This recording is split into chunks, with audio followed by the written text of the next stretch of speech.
Hi everyone, bank Nifty और bank Nifty के 12 stock का टेक्निकल एनालिसिस करेंगे डेली टाइम फ्रेम में। तो बैंक निफ्टी का आज कैंडल देखेंगे तो बहुत ही नैरो कैंडल है कंपेयर टू लास्ट 4 डेज। तो लास्ट 4 दिन से जो कैंडल यहाँ पे देख रहे हैं हम लोग, बड़ी बड़ी कैंडल बन रही है, रेड बन रही है। आज बनी है छोटी कैंडल एकदम, और नैरो कैंडल बनी है। नैरो कैंडल बोले तो बहुत ही छोटी, और देखिए ऊपर वीक है, नीचे भी वीक है, और नीचे बॉडी है, तीनों की तीनों सेम है। तीनों की तीनों सेम है साइज़ में। देखो बहुत ही आराम से आप देखो तो ऊपर जो वीक है, जो हाई लगाया था फिर लो लगाया था, ओपन क्लोज सब कुछ इसका प्रॉपर आ रहा है रेशियो के हिसाब से। तो ये बहुत ही नैरो कैंडल है, जो अच्छा साइन नहीं है।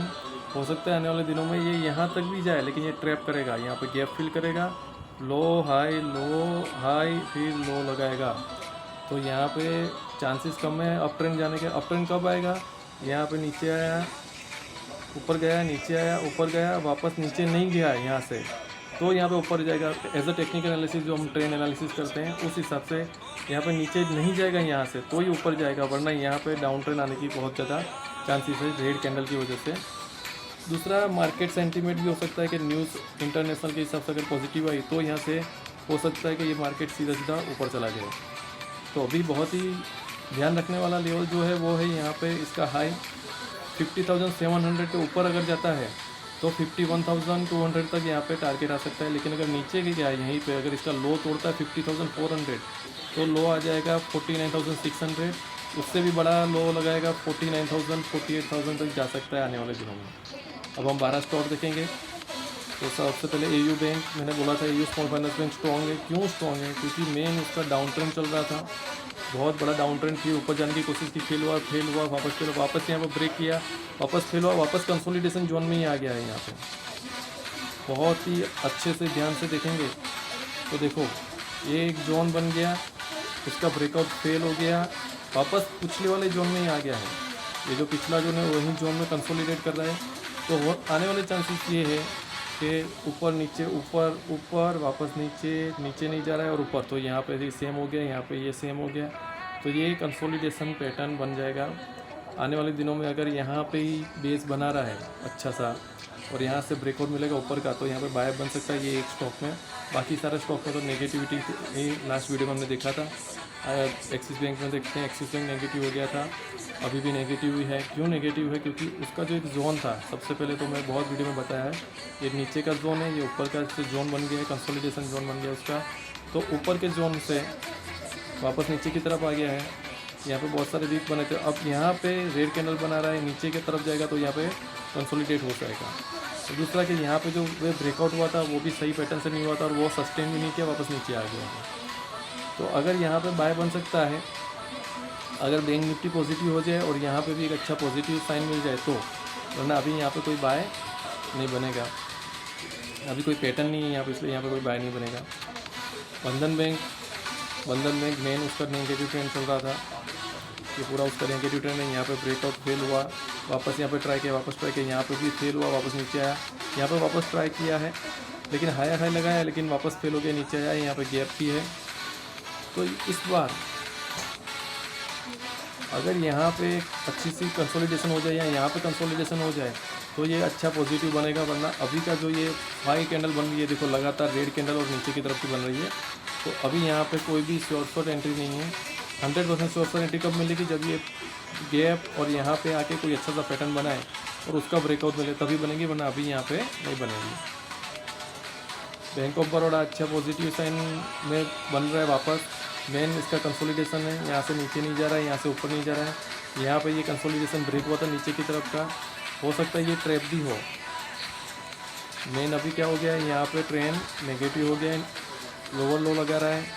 अगर यहाँ पे वापस लो नहीं लगाए तो ये रिवर्स होगा, वरना ये भी वापस नीचे की तरफ जो अभी चल रहा है उसका मेन ट्रेंड देखो, ऊपर नीचे, ऊपर नहीं गया है, नीचे आ रहा है, ऊपर नहीं गया, नीचे आ रहा है, वापस ऊपर नहीं गया, नीचे आ रहा हो जाएगा। दूसरा कि यहाँ पे 20 मूविंग एवरेज से देखो, यहाँ 20 मूविंग एवरेज से फेल हुआ था, आज भी यहाँ पे 20 मूविंग एवरेज से फेल हुआ है, नीचे की तरफ आया है। तो यहाँ पे भी 100% पॉजिटिव साइन नहीं गिना जाएगा। फेडरल बैंक में कभी टेक्निकल एनालिसिस फेल हो रहे हैं, बार बार स्टॉप लॉस हंटिंग हो रही है, तो यहाँ पे हम अवॉइड करेंगे ये स्टॉक को। HDFC बैंक पॉजिटिव था, क्यों पॉजिटिव था? क्योंकि बहुत ही अच्छा कंसोलिडेशन कर रहा था उसके सपोर्ट पे। ये पहले रेसिस्टेंट था, यहाँ से फेल हो रहा था, फिर ये सपोर्ट की तरह काम करने लगा। अब यहाँ पे सपोर्ट ब्रेक हुआ था, लेकिन मैं बताता ये फेक ब्रेकआउट है, क्योंकि बैंक निफ्टी और सारे स्टॉक नेगेटिव थे, तो इसलिए वहाँ पे ट्रेड नहीं बना था। और बहुत ही अच्छा हुआ, क्यों? क्योंकि आने वाले 2 दिनों में ही पूरा डाउन आ गया। अब ये वाला जो साइन है बहुत ही अच्छा स्ट्रॉन्ग दिखा रहा है, तो अगर ये कंसोलिडेशन में अच्छा से एक पैटर्न मिले, नीचे की तरफ आके वापस ऊपर जाए, तो ही यहाँ पर बाय बनेगा, वरना अभी यहाँ पे भी कोई बाय नहीं बनेगा। क्यों बाय नहीं बनेगा? क्योंकि हो सकता है इसमें भी गैप डाउन हो जाए। जैसे यहाँ पे गैप डाउन हो गया था बहुत सारा, वैसा वाला गैप डाउन हो जाए, हम वापस ट्रैप हो जाएंगे स्टॉक में, तो ऐसा हमें ट्रेड नहीं लेना है, हमें वेट करना पड़ेगा यहाँ पे अच्छा से एक पैटर्न बने। तो अभी यहाँ पे HDFC बैंक में भी पॉजिटिव गिना जाएगा, लेकिन एंट्री नहीं है। ऐसे बैंक में नेगेटिव है, क्यों? क्योंकि यहाँ पर असिस्टेंट था, वो सपोर्ट की तरह काम कर रहा है, लेकिन नेगेटिव बन रहा है। क्यों? बहुत सारे रेड कैंडल बन रहे हैं, 5 दिनों से कंस्टिट्यूस देखो रेड कैंडल बन रहे हैं, और वो भी सपोर्ट रेसिस्टेंट के नीचे बन रहे हैं। हो सकता है यहाँ पे अपना ही एक और अलग ही सपोर्ट रेसिस्टेंट बना दे और उसका ब्रेकआउट दे, लेकिन यहाँ पे इतने सारे रेड कैंडल, ये भी सारे रेड कैंडल, तो यहाँ पे क्लियर हो रहा है कि यहाँ पे कोई ढूंढ रहा है अच्छी पार्टी कोई परचेस करे, तो उन लोगों को माल चिपकाया जाए। क्योंकि देखो लगातार 1 2 3 4 5 6 7 8 9 10 11 दिनों से लगातार रेड कैंडल बन रहे हैं, 11 डे से कंटिन्यूस रेड कैंडल, वॉल्यूम भी यहाँ पे रेड ही रेड बन रहा है। तो ये एक नेगेटिव साइन हुई। आने वाले दिनों में पता चलेगा कि बैंक निफ्टी की तरह ये भी नीचे की तरफ जाएगा या ऊपर की तरफ जाएगा, लेकिन यहाँ पे कोई पॉजिटिव साइन नहीं बन रहा है अभी। IDFC फर्स्ट बैंक मेन उसका डाउन ट्रेंड चल रहा है, बहुत ही पुराना है, बहुत ही लंबा डाउन ट्रेंड चला है। यहाँ पे ट्राई किया, फेल हो गया, वापस नीचे आया। ये पैटर्न दोनों तरफ फेल हुआ, वापस यहाँ पे ट्राई किया, वो भी फेल हो गया, नीचे की तरफ आया।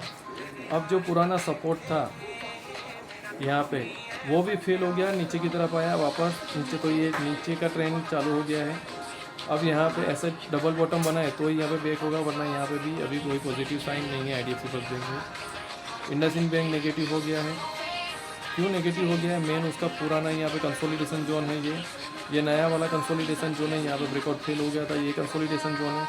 अब आप देखो ध्यान से, पैटर्न बन रही है कैसी वाली, देखो यहाँ पे नीचे कंसोलिडेशन कर रहा था, यहाँ पे कंसोलिडेशन कर रहा था, यहाँ पे कंसोलिडेशन कर रहा था, तब तक पॉजिटिव था। लेकिन अभी यहाँ पे सपोर्ट लिया, वापस ऊपर की तरफ आया, और यहाँ पे सपोर्ट लेने की जगह पे नीचे की तरफ का ब्रेकआउट मिल गया, देखो नीचे आ गया है। तो इसका जो बहुत पुराना सपोर्ट और रेसिस्टेंट था, बहुत ही पुराना सपोर्ट और रेसिस्टेंट था, वो उसने फेल कर दिया है, ब्रेक कर दिया है, नीचे की तरफ आ गया। बहुत बड़ी रेड कैंडल बनाई है, वॉल्यूम भी बहुत बड़ा बनाया है, मतलब यहाँ पे क्लियर पता चल रहा है कि यहाँ पे ये स्टॉक वीक हो गया है। आज भी बहुत बड़ी रेड कैंडल बनाई है, यहाँ पे भी अभी ये स्टॉक पॉजिटिव नहीं है, ये स्टॉक भी नेगेटिव बन गया है। कोटक महिंद्रा बैंक भी नेगेटिव पैटर्न्स बना रहा है, यहाँ पे ट्रैप किया था, गैप डाउन कर दिया था। ये यस बैंक वाला पैटर्न बनाया है, यहाँ पे 110% ट्रैप होने की संभावना है, यहाँ पे हम ट्रेड नहीं लेंगे। पंजाब नेशनल बैंक बहुत ही अच्छा बैंक ऑफ बड़ौदा की तरह कंसोलिडेट कर रहा था, high low high low high low, और ये पैटर्न के बाहर नहीं जा रहा था, ऊपर भी नहीं जा रहा था, नीचे की तरफ भी नहीं जा रहा था। यहाँ पे गड़बड़ हुई थी सिर्फ इलेक्शन के लिए, लेकिन उसके अलावा बाकी एक कंसोलिडेशन बहुत ही अच्छा चल रहा था इसका। यहाँ से जो रिवर्सल हुआ था, वो ट्रैप रिवर्सल हुआ था, वो भी मैंने बताया था मेरे वीडियो में, 10 दिन के पहले के वीडियो में बोलोगे, मैंने बोला था यहाँ पे बाय नहीं है। क्यों? क्योंकि इतना बड़ा गैप, जो स्टॉप लॉस मैनेज नहीं होता है, इसमें स्टॉप लॉस मेंटेन होना चाहिए, वो नहीं होता है, इसके लिए यहाँ पे ट्रैप हो रहे थे। तो ये स्टॉक यहाँ पे जो बना था हमारा ट्रेड, वो कैंसिल हो गया था। और वही हुआ, क्या हुआ, बहुत दिनों के बाद यहाँ पे नीचे आ गया, 5 दिनों के बाद, और यहाँ पे कंसोलिडेट कर रहा है। लेकिन यहाँ पे भी आप देखो तो 11 दिनों से रेड कैंडल बना रहा है ICICI बैंक की तरह। तो ये जो रेड कैंडल्स बन रही हैं, वो नेगेटिव साइन दे रहे हैं, यहाँ पे भी अभी कोई पॉजिटिव साइन नहीं गिना जाएगा, हमें वेट करना पड़ेगा। बैंक निफ्टी में पॉजिटिव साइन आए तो यहाँ पे ये स्टॉक पॉजिटिव काम करेगा। ये stock ICICI bank, bank of Baroda बराबर है, स्टेट बैंक ऑफ इंडिया में हमें वेट करना पड़ेगा। कब तक वेट करना पड़ेगा? जब तक उसकी ये हाई और इसकी लो की पैटर्न के ऊपर नीचे की तरफ उसका बाय सेल सिग्नल नहीं बन जाए तब तक। तो जब तक इसके अंडर है तब तक हमें सिर्फ वेट करना है। ये सिर्फ कंसोलिडेशन है इसका। अब ये कंसोलिडेशन के ऊपर जाए या नीचे जाए, लेकिन हमें तो यहाँ पे पैटर्न चाहिए या यहाँ पे ब्रेकआउट का पैटर्न चाहिए, तो ही यहाँ में शॉर्ट हमें बाय का सिग्नल मिलेगा, ट्रेड सिग्नल मिलेगा, वरना तब तक हमें कोई ट्रेड सिग्नल नहीं मिलेगा। तो अभी के फ़िलहाल तो सिर्फ AU स्मॉल फाइनेंस बैंक ही पॉजिटिव है, बराबर है, जो अच्छा रिवर्सल ट्राई कर रही है। और वो रिवर्सल यहाँ पर अच्छा रिवर्सल बन सकता है, रिवर्सल पैटर्न बन रहा है। बाकी कोई जगह पे ऐसा कोई अच्छा सा रिवर्सल पैटर्न नहीं है। ये डाउन ट्रेंड है, यहाँ पे कंसोलिडेशन ऊपर और वापस कंसोलिडेशन में यहाँ पे जो पैटर्न बन रहा है ऐसा वाला। ये वीडियो एजुकेशन पर्पज़ के लिए आप आपका बाय सेल, आपका खुद का टेक्निकल एनालिसिस करें या आपके एडवाइजर से बात करने के बाद ही करें। Thank you.